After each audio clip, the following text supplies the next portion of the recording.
जय माता दी। कैसे हैं आप सब? आप सबका स्वागत है मेरे इस यूट्यूब चैनल पर। आज का जो टॉपिक है वो ये है कि गुप्त नवरात्रि में माँ का आगमन घर में हो चुका है। ये कैसे पता करें? किन संकेतों से पता चलता है कि माँ का आगमन हो चुका है और किन संकेतों से पता चलता है कि सिद्धि प्राप्त हो चुकी है? उसी पर आज का ये टॉपिक है, तो अंत तक बने रहिए। बिल्कुल भी स्किप मत कीजिए ताकि आपको पूरा वीडियो समझ में आए, ठीक है? और वीडियो में आगे बढ़ने से पहले जल्दी से मेरे चैनल को सब्सक्राइब कीजिए, बेल आइकन दबाइए ताकि मेरे द्वारा अपलोड की गई हर वीडियो की नोटिफिकेशन आपको मिल सके। चलिए बढ़ते हैं वीडियो में आगे। गुप्त नवरात्रि जो है वो सिद्धियां और साधनाएं करने का समय माना जाता है। बहुत से साधक जन जो हैं वो गुप्त नवरात्रि में अनुष्ठान करते हैं, व्रत करते हैं, माँ को बहुत तरीक़ों से मनाने की, रिझाने की कोशिश करते हैं। तो माँ आपके मनाने से मान गई हैं, आपके बुलाने से आ गई हैं। तो किन संकेतों से पता चलेगा कि माँ का आगमन घर में हो चुका है? तो देखिए, अगर आपने घर में कोई अनुष्ठान रखा है, घर में आपने कोई अनुष्ठान रखा है और अनुष्ठान करते समय, जैसे आपने घर में कोई अनुष्ठान 9 दिन का या 10 दिन का आपने गुप्त नवरात्रि में रखा है, ठीक है? और जब आप पूजा करने के लिए बैठते हैं, उस दौरान अगर आपको कोई भी भीनी-भीनी सुगंध आती है या बहुत तेज़ सुगंध आती है, जो ऐसी सुगंध जो मन को मोह लेती है और आपका ध्यान अपनी ओर आकर्षित करती है, तो ये संकेत होता है कि माँ का आगमन आपके घर में होना आरंभ हो चुका है, क्योंकि माँ के प्रवेश करने से पहले ही उनकी खुशबू घर में प्रवेश कर जाती है। तो सौंधी-सौंधी सी खुशबू आनी शुरू हो जाती है, बहुत ही अच्छी महक आनी आरंभ हो जाती है, तो ये माँ के आगमन के संकेत हैं। आपने अगर अखंड ज्योत जगाई है तो भी, अगर आप सुबह शाम की ज्योत जगा रहे हैं तो भी, पूजा वाले जो ज्योत आपने जगाई है उसमें फूल बनना आरंभ हो जाएगा और जो ज्योति है वो दिव्य स्वरूप धारण करती है। बहुत ही सुंदर से ज्योति का स्वरूप उस समय होता है। और हम जब पूजा पाठ करते हैं या मंत्रोच्चारण करते हैं तो ध्यान अगर ज्योत की तरफ चला जाता है तो मन में बहुत ही अच्छी वाइब्रेशन आरंभ हो जाती है। ज्योत देखने से ऐसे लगता है कि आज बहुत अच्छी ज्योत जग रही है, आज बड़ी अद्भुत ज्योत जग रही है। तो इसका मतलब भी यही है कि माँ का आगमन उस समय आपके घर में हो चुका है। आप जिस समय पूजा पाठ कर रहे होते हैं और उस समय आपको ऐसा अनुभव होना शुरू हो जाए कि आपके पीछे कोई खड़ा है, आपके दाएं या बाएं कोई खड़ा है, आपको ऐसा लगता है कि कोई साथ है, तो इसका अर्थ भी यही होता है कि माँ का आगमन घर में हो चुका है। तो ये बात थी कि पूजा करते समय आपको जो अनुभव हो रहे हैं उनके बारे में। आपको पूजा करते समय अगर आपके शरीर में वाइब्रेशन हो रही है, कंपन हो रही है, आपके हृदय की गति अगर बढ़ रही है, तो ये भी संकेत है कि भगवती की कृपा आप पर होनी आरंभ हो गई है, जिसकी वजह से आपके शरीर वाइब्रेट हो रहा है। आपके शरीर में ऊर्जा जो बन रही है, उस ऊर्जा के कारण ही शरीर जो है वो वाइब्रेट होता है, ठीक है? आपके आज्ञा चक्र में खिंचाव, कंपन आरंभ हो जाता है। आपको अनेकों प्रकार के कलर दिखाई देने शुरू हो जाते हैं। आपके सहस्त्रार चक्र में ऐसा लगता है जैसे जूं की तरह कुछ रेंग रहा है। होता कुछ भी नहीं है, लेकिन ऐसा अनुभव होता है कि जुएं रेंग रही हैं सहस्त्रार चक्र में, या चींटियां चल रही हैं।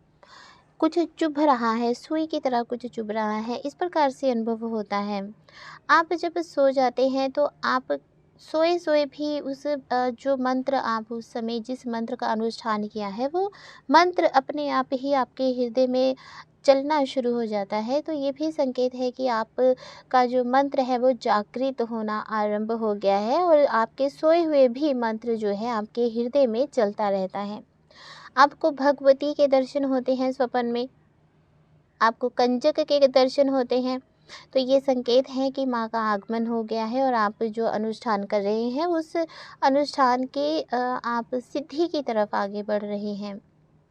आपको स्वप्न में गायें नज़र आती हैं। तो इसका अर्थ भी यही होता है कि आप जो हैं वो सिद्धि की तरफ बढ़ रहे हैं। आपको भगवती किसी न किसी रूप में संकेत दे रही है, क्योंकि जो गाय होती है माना जाता है कि उसमें 33 कोटि देवी देवताओं का वास होता है। स्वप्न में अगर आपको त्रिशूल दिखाई देता है तो ये भी बहुत अच्छा संकेत माना जाता है। स्वप्न में अगर आप किसी को सवारी करते देते हुए देखते हैं, चौकी आई हुई है किसी को, है ना, कोई सिर घुमाकर सवारी दे रहा है, तो ये संकेत है कि आपको भगवती ने दर्शन दिए हैं और आप अपनी सिद्धि की तरफ बढ़ रहे हैं। स्वप्न में अगर आपको किसी मंदिर के दर्शन होते हैं तो ये भी शुभ संकेत माना जाता है और ये संकेत बताता है कि माँ का आगमन आपके घर हो चुका है।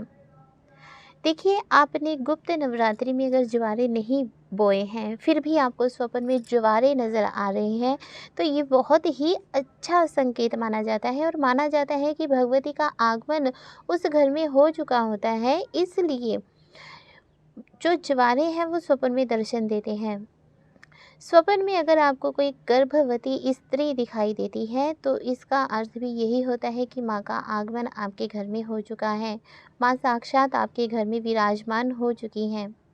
अगर आपको स्वप्न में किसी गर्भवती स्त्री के पेट नज़र आता है और पेट में आपको बच्चे का पैर नज़र आता है, तो इसका अर्थ होता है कि माँ गुप्त रूप से आपके घर में प्रवेश कर चुकी हैं। क्योंकि माँ का पाँव गर्भ के अंदर दिखाई देना बहुत ही शुभ माना जाता है और इसका अर्थ यही होता है कि गुप्त रूप से भगवती जिस घर में वास करती है उस घर में इस प्रकार के संकेत साधक को नज़र आते हैं। बहुत ही अच्छे और शुभ संकेत होते हैं ये। आपकी सिद्धि आपको प्राप्त हो रही है, ये इसी का संकेत है कि आपकी जो सिद्धियां हैं वो आपके अंदर अंकुरित हो चुकी हैं। आपकी सिद्धियां जो हैं वो आपके अंदर जागृत होना आरंभ हो चुकी हैं। साधना के दिनों में यदि आपको ये खबर सुनाई देती है कि आपके किसी रिश्तेदार या किसी मित्र के घर में पुत्री का आगमन हुआ है, तो ये भी संकेत है कि बहुत ही अच्छा और शुभ संकेत है कि माँ का जो प्रादुर्भाव है आपके घर में हो चुका है। आप सिद्धियों की तरफ बढ़ रहे हैं, क्योंकि नवरात्रि में ऐसी खबर मिलना बहुत ही शुभ माना जाता है।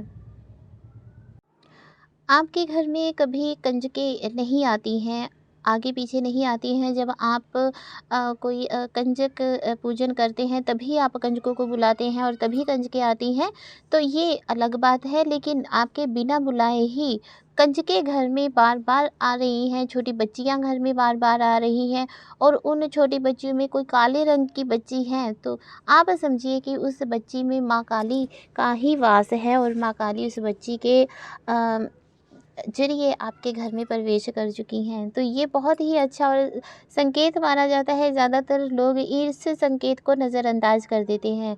अगर आपके घर में इस प्रकार से कंजकें बार-बार आ रही हैं, तब ध्यान रहे कि आपको उन कंजकों को खाली हाथ घर से विदा नहीं करना है। आप उन्हें कुछ भी देकर विदा घर से कीजिए और बहुत ही उनका मान-सम्मान कीजिए, क्योंकि गुप्त नवरात्रि में कंजकों का घर में आना या छोटी बच्चियों का घर में आना बहुत ही शुभ माना जाता है। आपने नवरात्रि के दिनों में अनुष्ठान घर में रखा है और आपका मन बिना किसी बात के ही प्रसन्न है, तो ये भी संकेत है कि आप जो हैं वो अपनी सिद्धि की तरफ बढ़ रहे हैं और आपके अंदर से निराशा जो है वो ख़त्म हो रही है और आप आशावादी हो रहे हैं, आपका मन प्रसन्न रहना आरंभ हो गया है। तो ये भी संकेत माना जाता है कि भगवती का आगमन आपके घर में हो चुका है। नवरात्रि के दिनों में जब आपने अनुष्ठान घर में रखा है और आपके घर में कोई कीर्तन का या जागरण का निमंत्रण आता है, तो ये भी बहुत शुभ संकेत माना जाता है। आपकी सिद्धि प्राप्ति के लिए ये संकेत माना जाता है। ठीक है, बहुत ही अच्छा और शुभ संकेत है। इसे कभी भी नज़रअंदाज नहीं करना चाहिए और आपको उस कीर्तन या जागरण में ज़रूर शामिल होना चाहिए। बहुत छोटे-छोटे से ये संकेत हैं, परंतु इनके अर्थ बहुत बड़े हैं, बहुत ही अच्छे अनुभव हैं ये। और इन सब अनुभवों को अगर आप महसूस कर रहे हैं तो खुश हो जाइए कि आपने जो गुप्त नवरात्रि में जो साधना रखी है, जो अनुष्ठान रखा है, वो आपका सफलता की ओर बढ़ रहा है। तो ये था आज का टॉपिक। आशा करती हूँ कि आपको ये सारे संकेत समझ में आए होंगे और आपके साथ भी ये सब हो रहा होगा। जय माता दी, खुश रहिए, खुशहाल रहिए।